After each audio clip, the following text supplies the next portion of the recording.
제4장 일은 목적이 있는 소명이다. JC 페니의 CEO를 지낸 마이크 울먼은 그룹에서 처음 영입 제안을 받았을 때 스타벅스 창업주 하워드 슐츠와 나눴던 이야기를 들려주었다.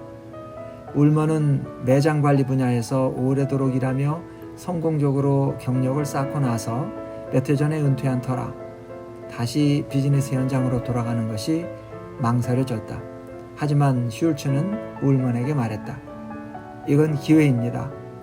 그쪽에서는 서비스를 회사의 사명으로 삼으려 하는데 선생을 그 일의 적임자로 본 것 같습니다. 울먼은 돈도 인정도 필요치 않았지만 제의를 받아들였다.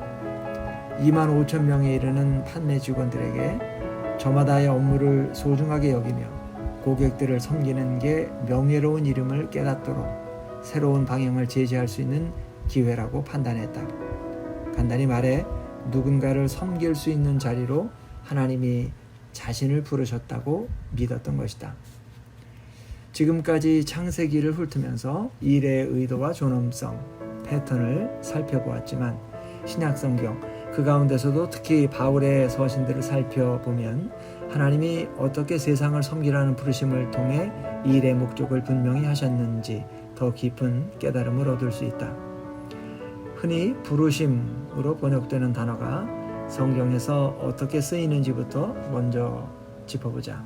신약성경의 목회서신들에서 부르다라는 뜻을 가진 그리스어 칼레오는 보통 믿음으로 구원을 받고 예수님과 더불어 하나가 되라는 하나님의 요청을 묘사할 때 사용되는 말이다. 온 세상에 거룩한 메시지를 선포함으로써 하나님을 섬기라고 부를 때도 쓰인다. 하나님은 개인적으로 뿐만 아니라 공동체적으로 부르시기도 한다. 예수님은 물론이고 크리스천 공동체와도 친교를 맺게 하는 초대다. 실은 교회를 가리키는 그리스어 에클레시아 자체가 부르심을 받은 이들을 의미한다. 고린도전서 7장에서 바울은 서신을 읽는 독자들에게 일단 크리스천이 되었으면 하나님이 기뻐하실 만한 삶을 살기 위해 지금껏 살아온 생활 방식, 곧 결혼 생활이나 일, 사회적인 입장 같은 것을 바꿀 필요는 없다고 권면했다. 17절에서 바울은 이렇게 말한다.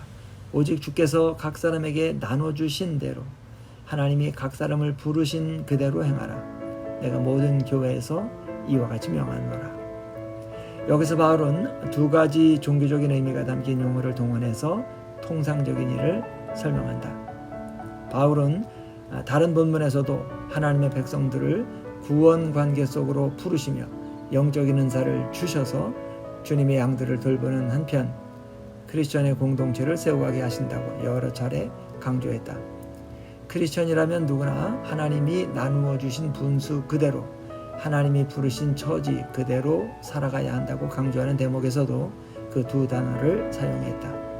그러나 이 경우에 바울은 교회 사역이 아니라 사회적이고 경제적인 일을 염두에 두고 하나님의 부르심과 위임을 말하고 있다. 의미는 분명하다.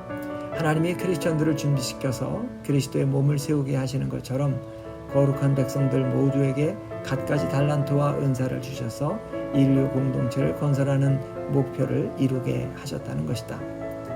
성경학자 앤서니 티스턴은 이 본문을 이렇게 풀이했다. 부르심과 섬김에 대한 바울의 개념은 자율성에 특별한 지위를 부여하던 세속적 모더니티와 자기 실현과 권력 관계를 앞세우던 대중적 포스트 모더니티에서 완전히 벗어나 있다.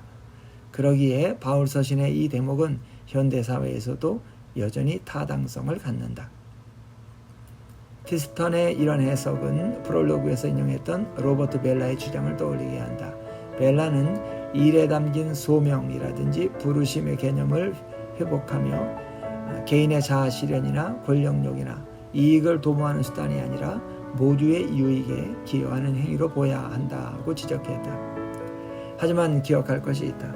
한쪽에서 명령하고 이 편에서도 자신이 아니라 상대를 위해 그 일을 해낼 때에 비로소 소명이나 부르심이 될 수 있다는 점이다.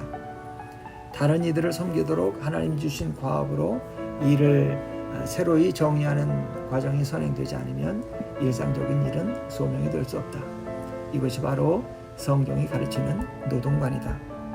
우리 교회만 하더라도 대학이나 경영대학원을 졸업하기가 무섭게 금융서비스 업계로 진출하는 젊은이들이 수두룩하다. 채용 과정에서 다른 업계나 직종의 경우를 훨씬 웃도는 엄청난 보너스와 성과급을 제시받으면 10중 8구는 혹해서 그 밖에 어떤 대안이 있는지 헤아릴 생각조차 하지 않고 지원하게 된다. 지난 수십 년 동안 이런 직업들은 비교할 수 없을 만큼 안정적인 지위와 수입을 보장해왔다. 이런 기회가 눈앞에 있는데 자신을 향한 하나님의 부르심이 뭔지 객관적으로 검토하기를 기대할 수 있겠는가? 물론 더러는 금융세일즈, 증권거래, 비공개 기업 투자, 공공재정과 관련된 분야의 일을 하면서 하나님과 이웃을 섬길 특별한 기회를 누린다고 느낄 수 있다. 하지만 월스트리트에서 몇 년을 지내보고 나서 다른 일에 능력과 열정을 투자하는 편이 낫겠다고 판단하는 이들도 있게 마련이다. 질 라말도 그랬다. 메릴 린치에서 한동안 일한 끝에 변화의 길을 모색하기로 결심한 것이다.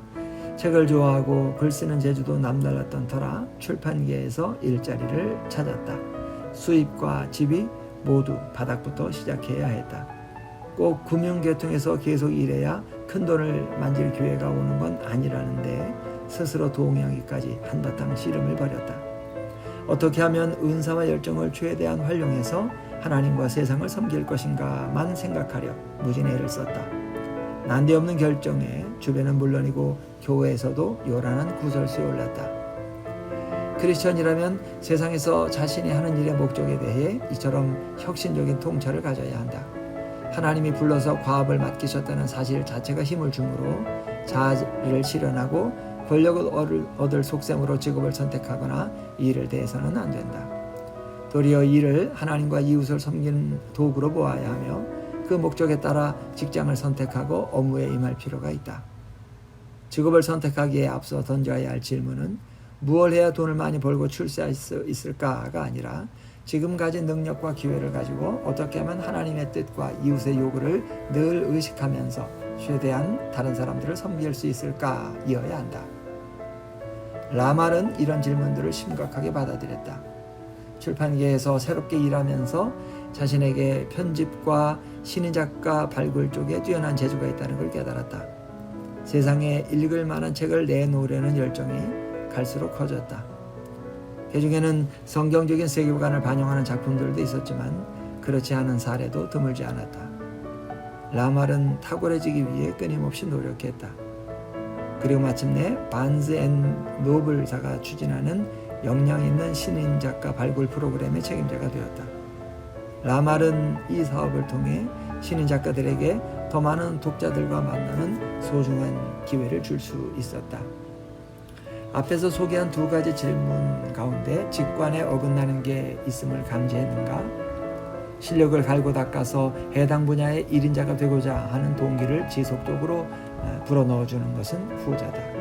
제2 속을 채우고 높아지는 데 초점을 맞추면 어쩔 수 없이 이 일은 뒷전이고 자신을 앞세우게 된다. 왕성한 의욕은 과욕으로 변하고 강력한 추진력은 탈진으로 이어지며 자족하는 마음가짐은 자기 혐오의 감정이 된다. 그러나 일의 목적을 자신을 넘어선 무언가를 섬기고 높이는 데 둔다면 달란트와 포부, 직업적인 열정을 효율적으로 사용할 더 확고한 이유가 생기기 마련이며 세상적인 기준에서도 장기적인 성공을 거둘 수 있을 것이다. 우리 교회만 하더라도 대학이나 경영대학원을 졸업하기가